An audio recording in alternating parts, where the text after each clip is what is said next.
اب یہاں سوال پیدا ہوتا ہے کہ ایک ذاکر غلط بات کرے، ایک ملنگ غلط بات کرے، اس کو ہم پوائنٹ آؤٹ کریں، اس کو تو ہم رگڑ دیں، لیکن پولیس والوں کی طرح اور آرمی والوں کی طرح جب ان کا آدمی غلط کرے تو اس پہ خاموش ہو جائیں، یہ خیانت ہے۔ بس اگر کوئی ہمارا قوم کا دوست ہو وہ غلط بات کرے تو خاموش ہو جائیں، وہ جو سرائیکی بیلٹ کا اور پنجاب کا ایک ذاکر ہو تو اس کو رگڑ دیں بس۔ ہاں،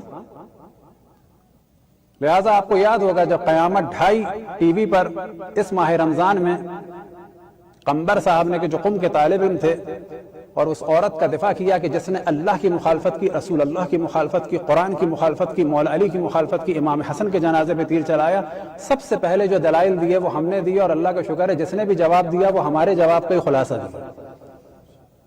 وجہ کیا ہے کہ اس نے دین کی بنیادیں ہلا دی ایک غلط ذکر کر، پھر دوسرے نے کیا اس کی بھی مخالفت کی، ہم نے دوستی نہیں دیکھی۔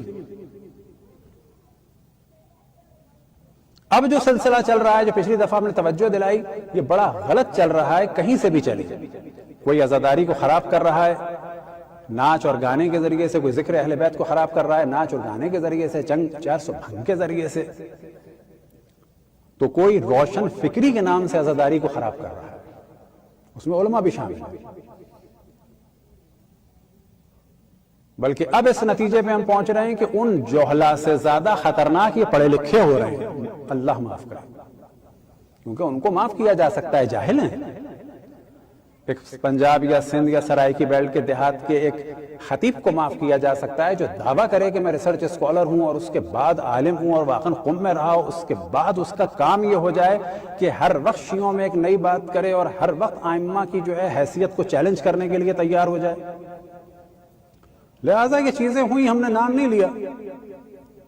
معاویہ کی امام حسن نے بیعت کی، قطعاً ایسا نہیں ہوا، صلح تھی۔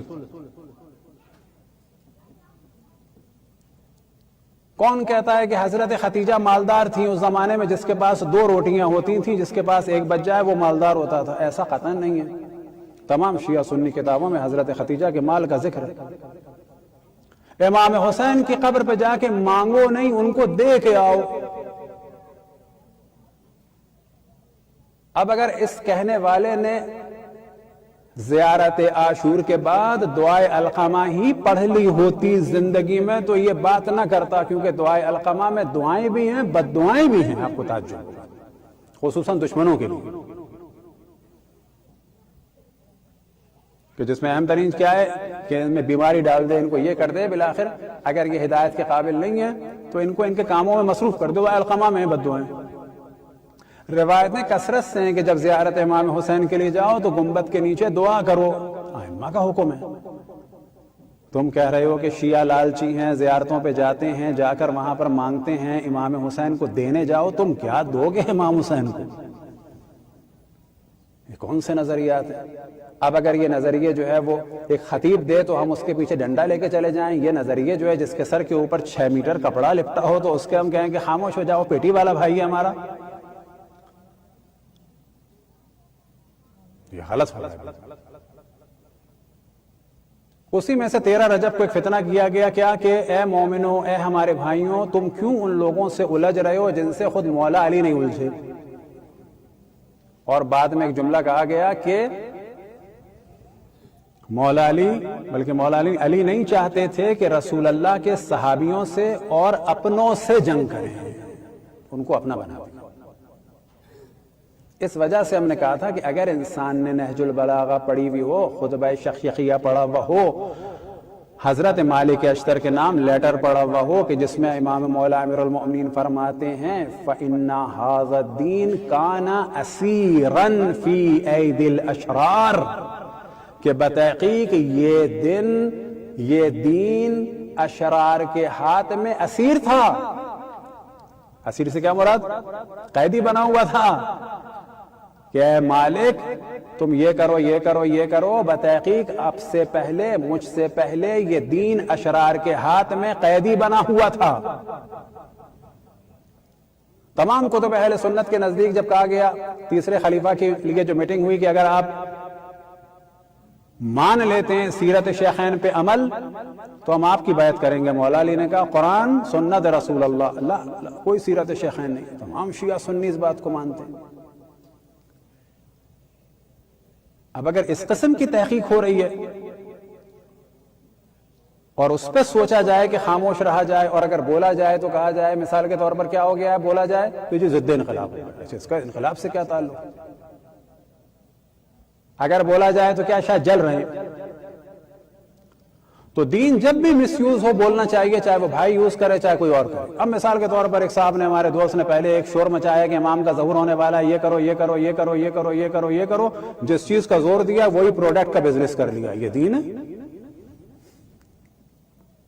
یہ والا کام اگر کوئی بیچارہ جاہل مومن کرے تو ہم ڈنڈے لے کے کھڑے ہو جائیں. یہ والا کام اگر کوئی اپنا مولوی کرے تو کیا کریں؟ آرمی والوں کی طرح، پولیس والوں کی طرح کہیں کہ اپنا پیٹی بھائی ہے. غلط ہے چاہے باپ نے کہا ہو، صحیح ہے چاہے کسی دشمن نے کہا ہو. تو پچھلی دفعہ جو ہم نے چیزیں بیان کی وہ یہ بیان کی کہ اصلاح کے نام پر ایک فتنہ کیا جائے. اب اگر یہ کہا جائے، آج کے سفر سے اس کو ریلیٹ کرتے ہیں، اب اگر یہ کہا جائے، ہم آپ سے سوال کرتے ہیں کہ 50 ہجری میں امام حسن علیہ السلام کی شہادت ہوئی، کون امام بنے؟ امام حسین. 50 ہجری سے یزید ملعون خبیث لعنت اللہ علیہ کی موت تک امام حسین نے معاویہ سے جنگ کی. بس اب ایک تحقیق یہ بھی آنے والی ہوگی جو راستے میں ہوگی کہ آپ معاویہ کے پیچھے کیوں پڑ گئے کہ جب خود مولا امام حسین نہیں پیچھے پڑے تھے. تو یاد رکھیں، جنگ نہ کرنے کے قطعاً یہ معنی نہیں ہوتے کہ دوستی تھی. اشرف الانبیاء کی وصیت تھی، یا علی انکا ستبتلی فلا تقاتلن. اے علی تم میرے بعد مشکلات میں گرفتار ہو گئے، قتال نہ کرنا. اس کی وجہ ہم نے بتائی تھی کہ جب چوتھے خلیفہ بنے کتب اہل سنت، عقائد اہل سنت کے مطابق چوتھے خلیفہ کون تھے؟ مولا امیر المومنین. اور جنگ کی معاویہ نے، کس نے جنگ کی؟ گورنر نے چوتھے خلیفہ پہ جنگ کی. تو کتنے سال گالیاں پڑی مولا امیر المومنین پہ؟ 80 سے 90 سال. ان کے خلیفہ پر گورنر نے جنگ کی. لیکن اگر مولا علی جنگ کر دیتے جب وہ لوگ پاور میں تھے اور خلیفہ تھے، تو آپ کے خیال میں کب تک لعنتیں پڑتی مولا امیر المومنین کی؟ آج تک پڑ رہی ہوتی.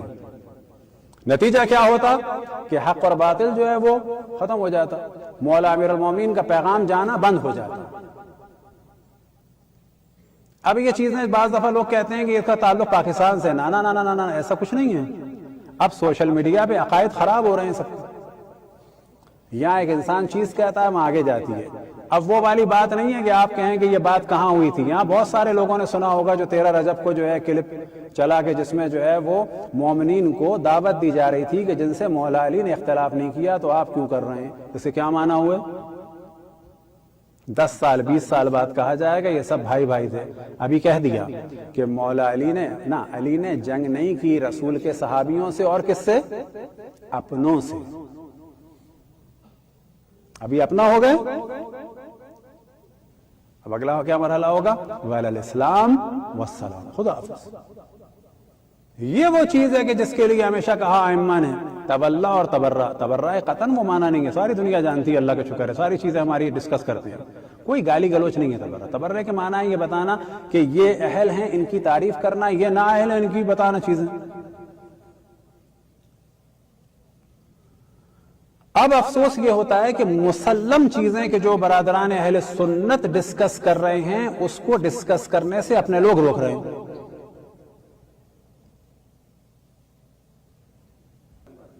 نہ یہ مناظرہ ہے، نہ کوئی تبرہ ہے، نہ کسی کی دل آزاری ہے. یہ حقائق ہیں.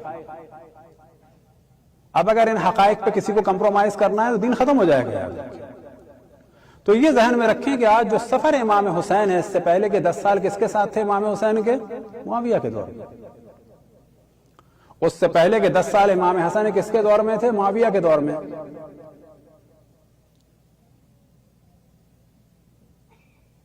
اب ممکن ہے کہ سوچے کہ شاید ہمیں کسی صاحب سے جلن، نہ کسی سے جلن نہیں ہے. اگر کسی کو تحقیق کرنی ہے بینکنگ میں آ کے تحقیق کرے، کوئی دھماکہ کرے آ کے، کوئی ایسٹرونومی میں تحقیق کرو، کوئی اور بڑی تحقیق کرو. یہ ساری تحقیق اہل بیت کے دشمنوں کے فیور میں اور اہل بیت کے مقام کو کم کرنے کے لیے، یہ ساری تحقیق جو ہے عزاداری کا مذاق بنانے کے لیے، یہ ساری تحقیق جو ہے شیعوں میں اختلاف ڈالنے کے لیے. آغا باقر و صدر کی طرح آؤ بینکنگ پہ بات کرو، کیپٹلزم سوشلزم پہ بات کرو. آ جاؤ کسی کو تحقیق کرنی ہے، کوئی نئی چیز بناؤ، کوئی نئی پروڈکٹ بناؤ بینک کی. ہزار قسم کی چیزیں روشن فکری دکھانے کے لیے اہل بیت سے کھیلنا ضروری ہے. ضروری ہے کہ شیعوں میں اختلاف ڈالا جائے. صاف پانی، شفاف پانی میں پتھر مار کے ایک شور کر کے بتانا کہ میں بھی کچھ ہوں. کہ علماء مثال دیتے ہیں کہ یہ افراد اس قسم کے ہیں. کس کی طرح سے؟ حاتم طائی سخاوت کے ذریعے سے مشہور ہوا. اس کے بھائی نے کیا کیا؟ مشہور ہے کہ زمزم میں جا کے پیشاب کر دیا، مشہور ہو گیا. ابھی آغا سستانی نے بھی فرمایا جو بھی جناب سیدہ سلام اللہ علیہ کی مظلومیت کا انکار کر رہے ہیں ان کی مذمت بھی کی، اور ساتھ میں جملہ کہا یہ وہ لوگ ہیں کہ انکار کرو اور شہرت پاؤ.